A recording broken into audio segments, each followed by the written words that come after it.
नमस्कार दोस्तों, मैं ऋषि धीरे आप सबका स्वागत करता हूं अपने चैनल हेल्थ एंड नेचर में। और दोस्तों आज हम बात करने वाले हैं एलर्जिक राइनाइटिस के बारे में और जानेंगे ये क्या होता है, क्यों होता है और इसके कारण क्या है और इसके लक्षण क्या क्या होते हैं और इसका उपाय क्या है। तो दोस्तों अगर आप ये सब जानना चाहते हैं तो इस वीडियो को पूरा देखें। लेकिन इससे पहले कि हम ये वीडियो शुरू करें, एक रिक्वेस्ट है दोस्तों, अगर आप मेरे चैनल में पहली बार हैं तो प्लीज़ मेरे चैनल को सब्सक्राइब कर दीजिएगा और बगल वाले बेल आइकन को भी प्रेस कर दीजिएगा ताकि मेरे नए आने वाले वीडियो का नोटिफिकेशन आप सबको मिलता रहे। तो चलिए शुरू करते हैं। दोस्तों हम यहाँ पर एलर्जिक राइनाइटिस के बारे में बात करेंगे।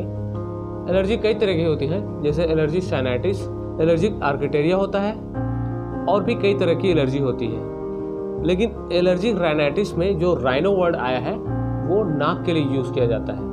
इसका मतलब ये हुआ कि ये एलर्जी है वो नाक की एलर्जी है, इसमें नाक में दिक्कत आती है। हमारे नाक के अंदर कुछ टिश्यू होते हैं, उसमें एपिथेलियल टिश्यू होते हैं, उनमें मास्ट सेल होते हैं, उनमें साइटोकिन पाए जाते हैं जो कि म्यूकस को सिक्रेट करते हैं। कई बार हम सर्दियों में देखते हैं कि किसी किसी की नाक बहती ही रहती है, मतलब रैनी नोज हो जाती है।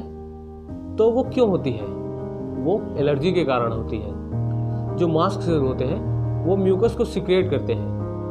जब भी हमें एलर्जिक राइनाइटिस होती है तो वो मास्ट सेल को इफेक्ट करते हैं। इनकी वीकनेस भी कारण हो सकती है।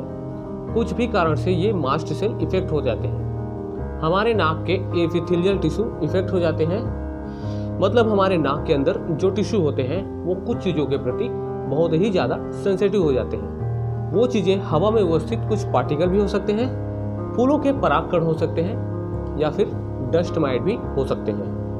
तो ये इनके प्रति कुछ ज़्यादा ही सेंसिटिव हो जाते हैं। नॉर्मल एलर्जी में क्या होता है?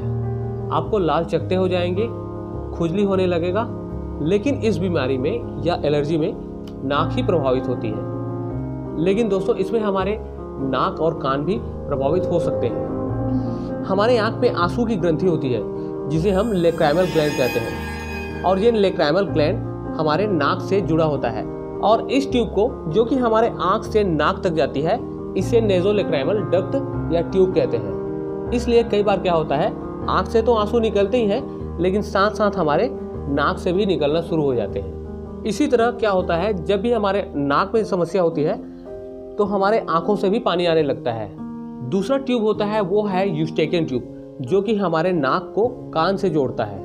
इसलिए कई बार जो एक्स्ट्रा साउंड आ जाता है हमारे कान में वो हमारे नाक और मुंह से निकल जाता है। इसी कारण अगर नाक में दिक्कत आती है तो वो यूस्टेकियन ट्यूब के थ्रू कान में भी चली जाती है और कान में भी दर्द होना शुरू हो जाता है। तो ये तीनों अंग साथ साथ प्रभावित हो सकते हैं। दोस्तों ये जो एलर्जी है वो किसी भी कारण से हो सकती है, जैसे परागकण, धूल, मिट्टी, धुआं, दीवार के जो पेंट होते हैं उससे भी एलर्जी हो जाती है, मोबाइल के कवर से भी एलर्जी हो सकती है।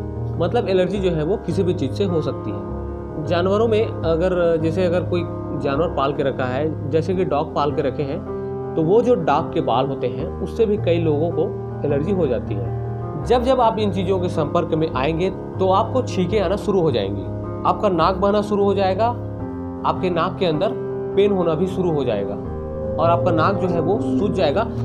इसके कारण आपके आंखों से भी पानी आना शुरू हो जाएगा, कान में दर्द होने लगता है, आँख के किनारे और नाक के अंदर इचिंग भी होनी शुरू हो जाती है। तो ये सब इसके लक्षण होते हैं। दोस्तों आपको अगर इस तरह की समस्या होती है तो आप क्या करते हैं, गांव में किसी झोला छाप डॉक्टर के पास जाते हैं, उनको दिखाते हैं, वहाँ वो आपको कुछ भी दवाई जैसे सिट्रीजिन दे देता है जिससे आपकी समस्या 2-3 दिन तक तो ठीक रहती है, बाद में ये समस्या फिर से शुरू हो जाती है, वो भी बढ़े हुए रूप में। तो ये कोई नॉर्मल एलर्जी नहीं है कि आप 1-2 दिन सिट्रीजिन खा लो और ठीक हो जाएगा, क्योंकि इसमें नाक की जो नेजल एपिथेलियल टिश्यू है वो इफेक्ट हो रहा है डायरेक्टली।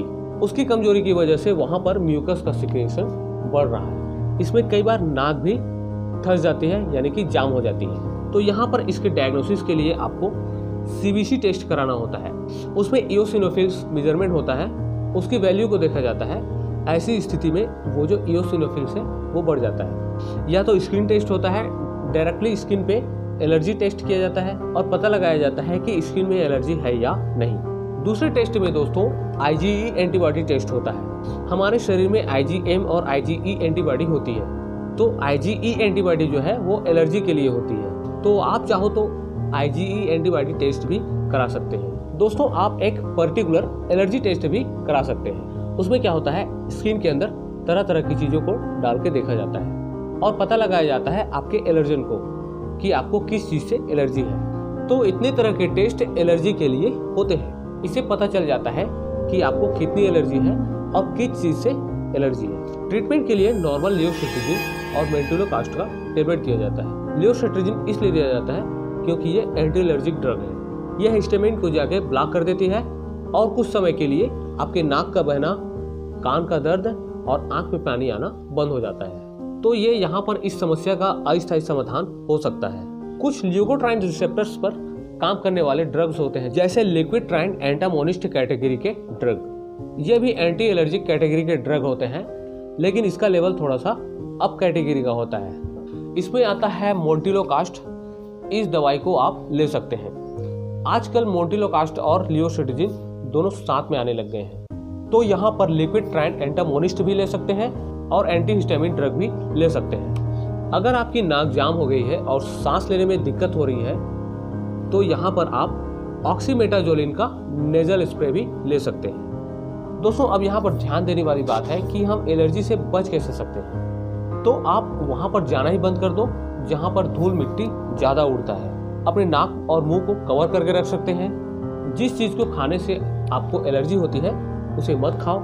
जैसे किसी को बैगन से एलर्जी होती है, किसी को मैंगो से एलर्जी होती है, तो उन लोगों को वो फल नहीं खानी चाहिए। तो ये होता है दोस्तों एलर्जिक राइनाइटिस, जो सिर्फ और सिर्फ नाक की समस्या है, मगर ये आपकी पूरी बॉडी को परेशान कर देती है। तो दोस्तों वीडियो पसंद आया हो तो इसे लाइक करें, मेरे चैनल को सब्सक्राइब करें और बगल वाले बेल आइकन को भी प्रेस कर दीजिएगा ताकि मेरे नए आने वाले वीडियो का नोटिफिकेशन आप सबको मिलता रहे। तो मिलते हैं दोस्तों इस तरह के एक और इंटरेस्टिंग वीडियो पर। तब तक के लिए जय हिंद।